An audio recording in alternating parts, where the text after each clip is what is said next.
انسانوں کے نام افزار ریحان۔ مڈل ایسٹ میں اصل ایشو جنگ یا امن؟ ان دنوں بشمول پاکستان پوری دنیا کے میڈیا میں ایک ہی ایشو چھایا ہوا ہے، یہ کہ ایران اور امریکہ کے درمیان اسلام آباد ڈائیلاگ کا کیا ہونے جا رہا ہے۔ یہ مذاکرات ہوں گے یا نہیں ہوں گے؟ اگر ہوں گے تو کن امور پر ایکا اور کن پر تنازع ہوگا؟ ڈائیلاگ کے بغیر کیا سیز فائر غیر معینہ مدت تک چل پائے گی؟ کہیں بڑی جنگ کا احتمال تو نہیں؟ کون ہے جو بڑی جنگ کے متمنی ہیں اور کون معاملے کو یہیں کہیں رفع دفع کروانے کے لیے سر توڑ کوششیں کر رہے ہیں؟ پاکستانی قیادت کی مخلصانہ کوششوں پر بھی طرح طرح کی چیم گوئیاں کی جا رہی ہیں۔ ایسے بھی ہیں جو اس نوع کا پروپیگنڈا کر رہے ہیں کہ یہ لوگ اندر سے محض اپنے مفادات کی خاطر امریکی ایجنٹی کر رہے ہیں، غیر جانبداری یا ثالثی تو محض دکھاوا ہے۔ ان سوالات و اعتراضات کا جواب ضروری ہے، مگر پہلے اس امر کا جائزہ کہ ایران امریکہ موجودہ شدید کشیدگی میں وہ کون سے عوامل ہیں جن پر اتفاق رائے ہو سکتا ہے اور کون سے ایشوز ہیں جو امریکہ یا ایران کے لیے ریڈ لائنز کی حیثیت رکھتے ہیں۔ یہ حقیقت تو سبھی پر واضح ہے کہ اس وقت پاکستان کی وساطت سے اسلام آباد میں وقوع پذیر ہونے والے ڈائیلاگ کے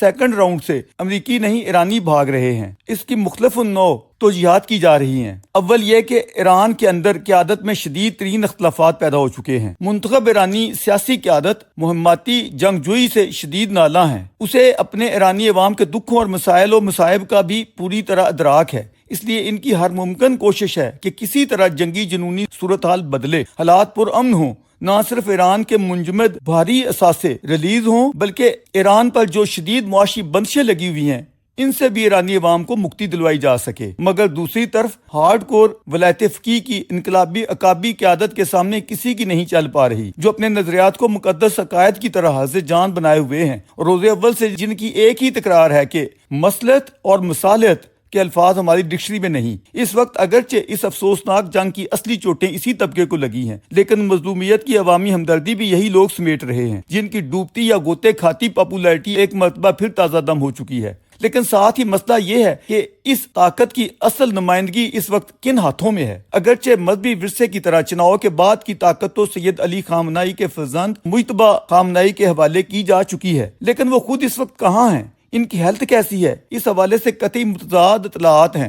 ایک طرف یہ کہا جا رہا ہے کہ وہ شدید زخمی ہیں، ان کی ایک ٹانگ بھی کاٹی جا رہی ہے یا کاٹی جا چکی ہے، شاید وہ باہوش و حواس امور مملکت میں احکامات جاری کرنے کی پوزیشن میں بھی ہیں یا نہیں، کیونکہ سر اور چہرے پر شدید چوٹوں کی بھی اطلاعات ہیں۔ دوسری طرف بتایا جا رہا ہے کہ ان کا علاج تو ہو رہا ہے لیکن ان سے روابط پر شدید بندشیں ہیں، سیکیورٹی کی وجہ سے وہ الیکٹرانکس سہولیات کا قطعی استعمال نہیں کر پا رہے، جو بھی احکامات جاری کرتے ہیں وہ اپنے ہاتھ کی لکھائی کے ذریعے بھیجتے ہیں۔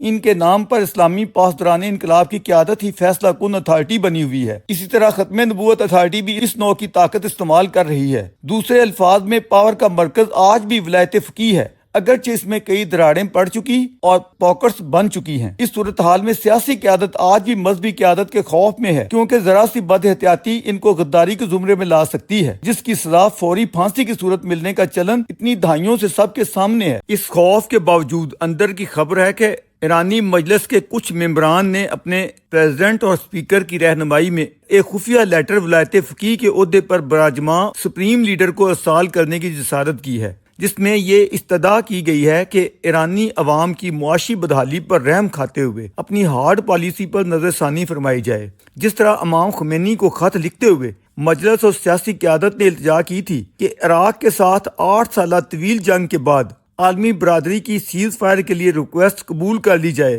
اور اسی کے جواب میں خمینی صاحب نے جنگ بندی کرتے ہوئے یہ الفاظ بولے تھے، مجھے زہر کے گھونٹ پینے پڑ رہے ہیں۔ اسی نوع کا بڑا پن اب بھی دکھایا جائے، لیکن مجلس کا یہ سیکرٹ لیٹر کسی طرح لیک ہو گیا ہے۔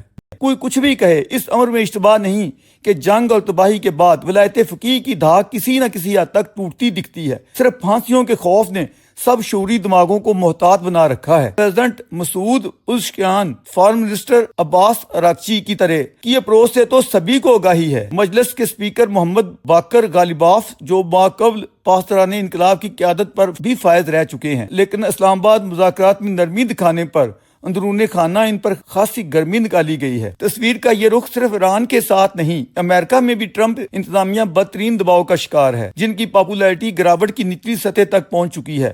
لاکھوں عوام مخالفانہ ریلیوں میں نکل چکے، سینٹ میں ریپبلکن پہلے ہی معمولی اکثریت کے ساتھ کام چلا رہے ہیں 47-53 کے ریشو سے۔ مڈ ٹرم الیکشن کی مہم شروع ہو چکی ہے۔ عوامی موڈ سب کو دکھائی دے رہا ہے۔ بہت مشکلات ہیں۔ صدارتی اختیارات کے 60 دن پورے ہونے کو ہیں۔ کانگریس سے منظوری میں کئی رکاوٹیں درپیش ہیں۔ یوں ٹرمپ کے لیے بھی کوئی چارہ نہیں کہ کسی بھی صورت مذاکرات کرتے ہوئے امن معاہدہ ہو جائے۔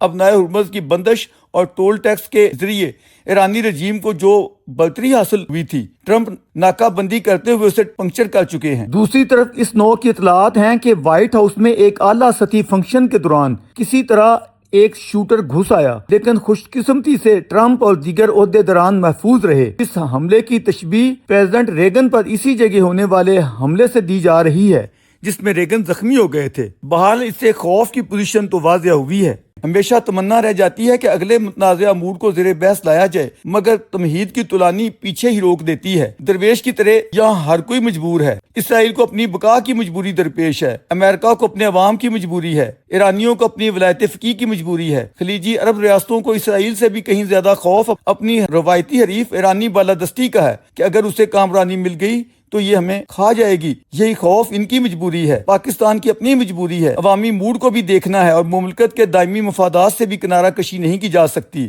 ایرانیوں سے بھی محبت ہے اور سعودیوں سے تاریخ ساز معاہدے کی بندش و پاسداری کی بھی مجبوری کا خیال ہے۔ رہ گئی متنازع امور کی بحث یہ آئندہ۔